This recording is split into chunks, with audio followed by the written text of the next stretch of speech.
బయట నుంచి ఎంతో క్రిస్పీగా, లోపల నుంచి చాలా సాఫ్ట్గా. సో ఎర్ర కందిపప్పు పకోడీ అండి, ఒకసారి డెఫినెట్గా ట్రై చేయండి. సో రెసిపీని చూసేయండి ముందుగా. Hello friends, welcome back to our channel. So ఈరోజు ఎర్ర కందిపప్పుతో పకోడీ చేయబోతున్నాను. సో దీని ప్రాసెస్ వచ్చేసి, సో ఈ ఎర్ర కందిపప్పుని 1 కప్పు తీసుకొని 2 నుంచి 3 సార్లు శుభ్రంగా వాష్ చేసుకొని ఒక 4 అవర్స్ వరకు నానబెట్టుకోవాలి. సో ఇక్కడ చూడండి, నేను ఆల్రెడీ నానబెట్టేశాను. సో నానబెట్టుకున్న కందిపప్పును ఇలా స్ట్రెయిన్ చేసేసుకొని వాటర్ అంతా పోయేంత వరకు కాసేపు పెట్టేసుకోవాలి. ఒక 10 మినిట్స్ ఇందులో ఉన్న ఎక్స్ట్రా వాటర్ మొత్తం పోతుంది. సో ఇందులో ఉన్న ఎక్స్ట్రా వాటర్ మొత్తం పోయిన తర్వాత ఒక మిక్సర్ జార్ తీసుకొని ఇందులో వేసేసుకోవాలి.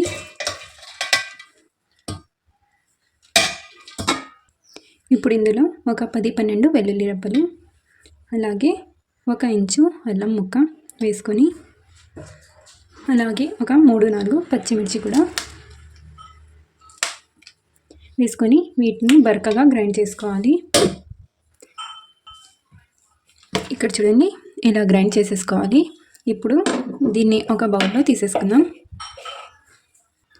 ఇప్పుడు ఇందులో ఒక 1/2 టీ స్పూన్ దంచుకున్న ధనియాలు, అలాగే 1/4 teaspoon garam masala, 1/4 teaspoon మిరియాల పొడి, 1/4 టీ స్పూన్ కారం పొడి, 1 టీ స్పూన్ జీలకర్ర, 1/4 టీ స్పూన్ వాము, అలాగే 1/4 టీ స్పూన్ పసుపు, ఇవన్నీ ఇందులో యాడ్ చేసేసుకోవాలి.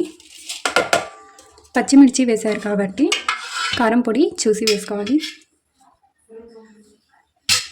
ఇప్పుడు ఇందులోనే సన్నగా కట్ చేసి పెట్టుకున్న ఆనియన్స్ కూడా యాడ్ చేసుకోవాలి. అలాగే కొత్తిమీర. ఇప్పుడు ఇందులోనే ఒక బంగాళాదుంపను బాయిల్ చేసి ఇలా గ్రేట్ చేసి వేసేసుకోవాలి. ఇది ఆప్షనల్ అండి, బంగాళాదుంప వద్దనుకుంటే మీరు స్కిప్ చేసేయచ్చు. ఇప్పుడు దీన్ని బాగా మిక్స్ చేసుకోవాలి. ఇప్పుడు ఒక బౌల్లో 1/4 టీ స్పూన్ బేకింగ్ సోడా అంటే వంట సోడా వేసుకొని ఇందులో కొద్దిగా వాటర్ వేసుకోవాలి. వాటర్ వేసుకొని దీన్ని బాగా మిక్స్ చేసేసుకోవాలి. బేకింగ్ సోడా మొత్తం కరిగిపోయేంత వరకు బాగా మిక్స్ చేసుకోవాలి. ఇప్పుడు ఇలా మిక్స్ చేసుకున్న దాన్ని ఇందులో వేసేసుకోవాలి. వేసుకొని దీన్ని బాగా మిక్స్ చేసుకోవాలి.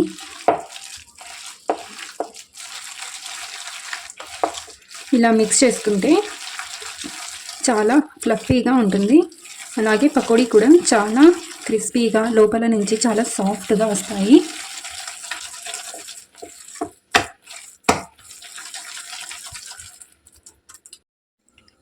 ఇప్పుడు ఈ బ్యాటర్ని కొద్దిగా ఇలా వేడి చేసుకున్న ఆయిల్లో వేసుకోవాలి. మీడియం ఫ్లేమ్లో ఫ్రై చేసుకోవాలి. మీడియం ఫ్లేమ్లో ఫ్రై చేసుకుంటే లోపల నుంచి సాఫ్ట్గా, బయట నుంచి క్రిస్పీగా ఉంటుంది.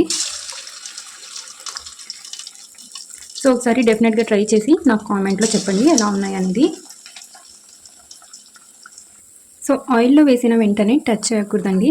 ఒక 2 మినిట్స్ వెయిట్ చేసి ఆ తర్వాత దీన్ని మిక్స్ చేసుకోవాలి. సో 2 మినిట్స్ తర్వాత వీటిని టర్న్ చేసుకోవాలి.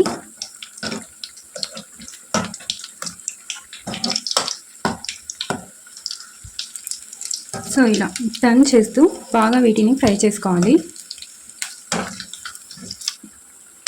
సో ఇవి ఫ్రై అయిపోయాయి కదా, ఇప్పుడు వీటిని తీసేసుకుందాం. వీటిని బ్యాచెస్గా ఫ్రై చేసుకోవాలండి. ఒకేసారి అన్నీ వేసేస్తే మొత్తం మిక్స్ అయిపోతాయి. సో ఇలా ఫస్ట్ బ్యాచ్ అయిపోయింది కదా, ఇప్పుడు నేను సెకండ్ బ్యాచ్ వేసి ఫ్రై చేస్తున్నాను. సో ఫ్రై చేసేటప్పుడు జాగ్రత్త అండి, ఆయిల్ పడే ఛాన్స్ ఉంటుంది.